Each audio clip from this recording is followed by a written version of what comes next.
ایک دن کی بات ہے، ایک آدمی اپنے بیوی کے ساتھ سفر پر نکلا۔ دونوں میاں بیوی ایک دور دراز گاؤں سے تھے جہاں قحط نے پنجے گاڑ لیے تھے۔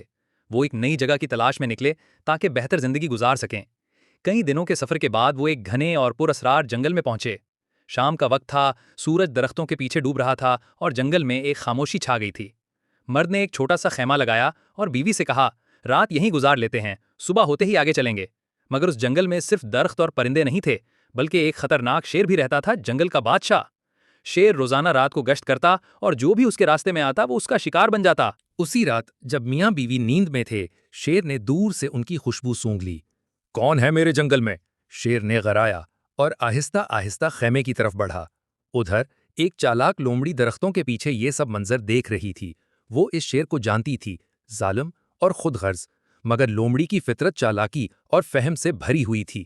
اسے معلوم تھا کہ اگر شیر نے ان انسانوں کو نقصان پہنچایا تو شاید جنگل کا امن خراب ہو جائے۔ لومڑی تیزی سے خیمے کے قریب پہنچی اور کانپتی آواز میں بولی، اے بادشاہ سلامت، رک جائیے۔ شیر نے غصے سے گردن گھمائی، لومڑی تم یہاں کیا کر رہی ہو؟ لومڑی نے سر جھکایا، حضور یہ جو انسان یہاں ٹھہرے ہیں یہ عام لوگ نہیں، میں نے سنا ہے یہ بادشاہ کے قاصد ہیں اور بڑے بزرگوں سے ملنے آئے ہیں تاکہ جنگل کو ایک نئی جگہ بنائیں، سب کے لیے محفوظ۔ اگر آپ نے انہیں نقصان پہنچایا تو انسان پورے جنگل کو آگ لگا دیں گے۔ شیر کچھ دیر خاموش رہا۔ وہ جانتا تھا کہ انسان اگر ناراض ہو جائیں تو کچھ بھی کر سکتے ہیں۔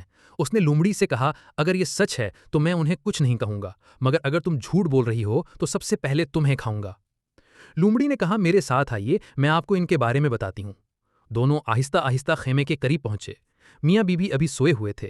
لومڑی نے جھاڑیوں کے پیچھے بیٹھ کر شیر سے کہا، دیکھیں ان کے پاس ایک پرانا صندوق ہے جس میں کچھ قیمتی کاغذات اور نشانیاں ہیں۔ شیر نے غور سے دیکھا اور واقعی اس نے صندوق کو خیمے کے ایک طرف پڑا ہوا پایا۔ شیر نے کہا، تم کہہ رہی ہو یہ بادشاہ کے آدمی ہے؟ لومڑی نے چالاکی سے جواب دیا، اگر آپ چاہیں تو صبح ان سے بات کر لیجئے گا، ابھی نہ جگائیں ورنہ وہ ڈر جائیں گے اور سمجھیں گے کہ جنگل محفوظ نہیں۔ شیر نے گہری سانس لی اور غرایا، ٹھیک ہے میں صبح لوٹوں گا، اگر تمہاری بات غلط نکلی تو انجام برا ہوگا۔ شیر وہاں سے چلا گیا اور لومڑی نے سکون کا سانس لیا۔ وہ واپس خیمے کے قریب آئی، انسانوں کو نہیں جگایا، بس آہستہ سے خیمے کے باہر لکڑی سے لکھ دیا، صبح نکل جانا، جنگل تمہارا نہیں مگر میں نے ایک رات کے لیے تمہیں بچا لیا۔ صبح جب میاں بیوی جاگے، انہوں نے دیکھا کہ خیمے کے باہر زمین پر یہ پیغام لکھا تھا۔ وہ حیران ہوئے، پھر ادھر ادھر دیکھا تو شیر کے پنجوں کے نشان بھی پائے۔ مرد میں فوراً سمجھ لیا کہ کچھ خطرناک ہونے والا تھا اور کوئی انہیں بچا گیا۔ بیوی نے کہا، یہ کس نے کیا ہوگا؟ مرد نے مسکرا کر کہا، شاید جنگل کی کوئی چالاک دوست، ایک لومڑی۔ وہ دونوں شکریہ کے ساتھ وہاں سے روانہ ہو گئے، کبھی پیچھے مڑ کر نہیں دیکھا۔ اور لومڑی، وہ اپنی کامیابی پر مسکرائی اور درختوں کی اوٹ میں گم ہو گئی، ہمیشہ کے لیے جنگل کی خاموش محافظ۔